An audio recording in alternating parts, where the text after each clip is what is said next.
Justru kalau dikelola dengan benar, hobi bisa jadi mesin uang alias bisa jadi sumber penghasilan yang menggiurkan. Tapi ingat, ayam tidak akan menghasilkan kalau... Assalamualaikum warahmatullahi wabarakatuh. Menjadi peternak skala rumahan, mengapa tidak? Halo sahabat peternak, coba jujur deh, apa alasan awal Anda ketika mulai beternak ayam? Biasanya bakal banyak yang jawab, awalnya sih cuma hobi, kemudian suka lihat ayam dari kecil, terus pengen punya kesibukan santai di rumah, atau iseng-iseng siapa tahu bisa nambah penghasilan. Dan itu sah-sah aja, hobi itu bagus, bahkan banyak usaha besar yang lahir dari hobi. Tapi tetap hati-hati, karena kalau nggak dikelola dengan tepat, hobi ini bisa jadi jebakan. Awalnya sih mungkin asik, bangun pagi, kasih makan ayam, lihat mereka lari-larian, rasanya damai banget. Tapi lama-lama kok jadi kerasa nyesek juga ya. Biaya pakan makin mahal, ayam mulai sakit-sakitan, bahkan ketika jual ayam pun hasilnya kok nggak jelas gitu. Dan setelah dihitung-hitung, ternyata boncos. Bukannya untung malah nombok. Yang tadinya mau nyantai malah jadi stres. Ya itu wajar aja sih. Karena banyak dari kita yang mengira semua akan berjalan mulus hanya dengan modal semangat dan cinta pada hobi. Padahal ketika jumlah ayam semakin banyak dan skalanya bertambah besar, pendekatan hobi aja nggak cukup. Nah disinilah banyak peternak pemula yang terjebak.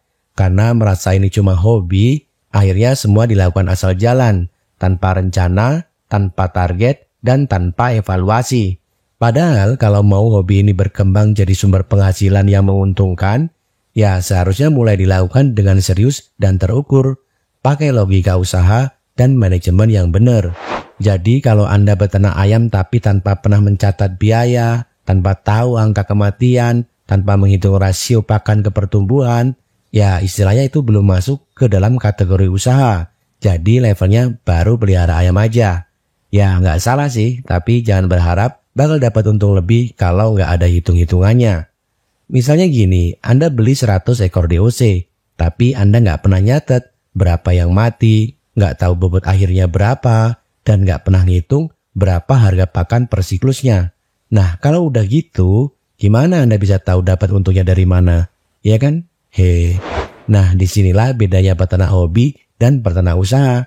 Kalau peternak usaha, mereka pasti tahu betul soal target bobot ayam, lalu berapa biaya per ekor ayam sampai panen, kemudian persentase kematian yang bisa ditoleransi, bahkan berapa margin keuntungan yang realistis pun mereka pasti paham banget. Jadi usaha ternak ayam itu nggak boleh asal-asalan. Ada yang namanya perencanaan, pencatatan, dan juga evaluasi. Karena yang nggak dicatat nggak bisa dianalisa. Dan yang nggak dianalisa, otomatis nggak bisa diperbaiki. Betul apa betul? Nah sekarang kalau Anda merasa udah kerja keras tapi hasilnya nggak jelas, mungkin bukan karena Anda kurang semangat, tapi karena Anda masih memakai mindset hobi. Jadi ayolah mulai diubah mindsetnya, anggap aja ayam-ayam itu bukan cuma peliharaan lucu, tapi aset yang produktif. Dan anggaplah kandang ayam bukan sekedar tempat nyantai, tapi merupakan ladang penghasilan. Dengan cara berpikir yang benar, beternak ayam bisa jadi sumber pemasukan yang potensial. Jadi bukan sekedar kesibukan kosong ya. Nah cuma yang jadi masalahnya, sekarang itu gimana caranya pindah dari hobi ke usaha yang menghasilkan. Oke, kalau Anda merasa beternak ayam masih seperti ngalir aja, sekarang saatnya mulai lebih serius. Tenang, nggak harus langsung ribet kok. Anda bisa mulai dari langkah-langkah kecil tapi berdampak besar. Dan berikut ini kami ada beberapa tips buat Anda. Baik, langsung aja. Untuk tips yang pertama adalah catat semua pengeluaran dan pemasukan. Jadi mulai sekarang, coba Anda catat semua pengeluaran mulai dari beli bibit atau indukan ayam, beli pakan, vitamin, obat-obatan, sampai biaya operasional seperti listrik dan juga air. Kemudian catat pula seluruh pemasukan Anda seperti hasil jual ayam, jual telur, atau bahkan jual kuih ayam. Dengan mencatat semua pemasukan dan pengeluaran, Anda bakal tahu yang sebenarnya. Apakah usaha ternak ayam Anda itu memang cuan atau cuma buang-buang waktu dan tenaga aja. Kemudian kita beralih ke tips yang kedua. Apa itu? Yakni tentukan target yang jelas. Jangan beternak ayam tanpa arah. tentukanlah target yang bisa Anda ukur. Misalnya untuk target bobot ayam, minimal 1 kg per ekor dalam 60 hari. Kemudian untuk tingkat kematian, maksimal tidak lebih dari 5% dari total populasi. Sementara untuk target keuntungan bersih, minimal 15-20% dari total modal. Dengan target seperti ini, Anda jadi tahu apakah usaha Anda sudah berada di jalur yang tepat atau perlu diperbaiki. Oke, selanjutnya mengenai tips yang ketiga, ialah buat jadwal evaluasi mingguan. Paling enggak seminggu sekali, luangkanlah waktu untuk mengevaluasi peternakan Anda. Coba Anda cek dulu apakah pakan yang Anda berikan mampu mendukung produktivitas ayam. Kemudian apakah ayam-ayam pada sehat atau mulai ada yang sakit. Terus apakah ada kematian? Jika memang ada, berapa jumlahnya dalam minggu ini? Dan yang paling penting, apakah pengeluaran Anda sudah sesuai rencana atau jangan-jangan malah tambah boros? Oleh karena itu, gunakan momen evaluasi ini untuk membuat keputusan berdasarkan data-data yang Anda peroleh. Jadi bukan cuma berdasarkan perasaan atau kebiasaan ya. Oke? Nah, sekarang kita beralih ke tips yang keempat, yaitu jangan jalan sendiri. Kenapa ini penting? Karena dalam dunia ternak ayam, tantangan itu bisa datang kapan aja. Makanya kadang kita butuh motivasi, tempat curhat, tukar pikiran, atau sekedar minta saran dari orang yang lebih berpengalaman.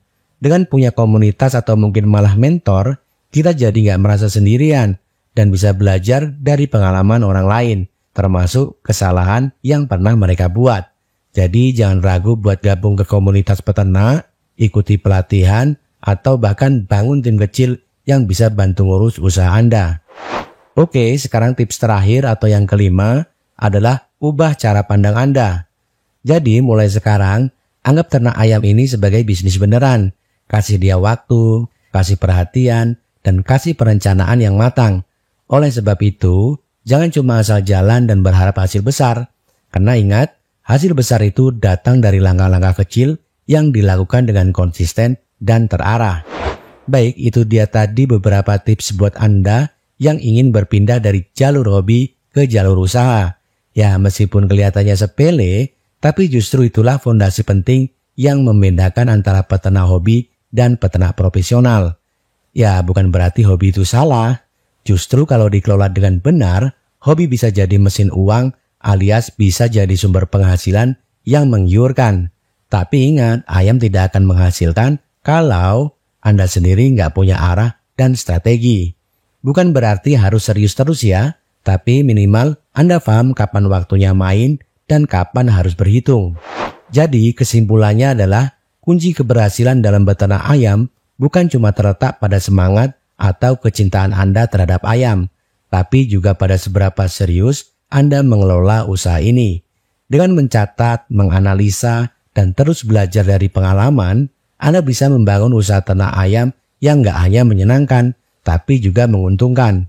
Oleh karena itu, jangan ragu untuk mulai berpikir sebagai pelaku usaha, bukan sekedar penghobi biasa. Karena saat Anda mulai memperlakukan ternak ayam sebagai aset, alias bukan cuma peliharaan, hasilnya pun akan jauh berbeda. Oke, sampai di sini dulu perjumpaan kita. Terima kasih banyak sudah menonton. Mudah-mudahan apa yang kami sampaikan kali ini bisa bermanfaat buat Anda. Tak lupa kami juga mohon maaf apabila ada kekeliruan, kealpaan, atau hal-hal yang kurang diperkenankan. Sampai jumpa lagi lain waktu. Salam kokok petok, salam peternak Indonesia. Sukses selalu buat kita semua. Amin. Wassalamualaikum warahmatullahi wabarakatuh.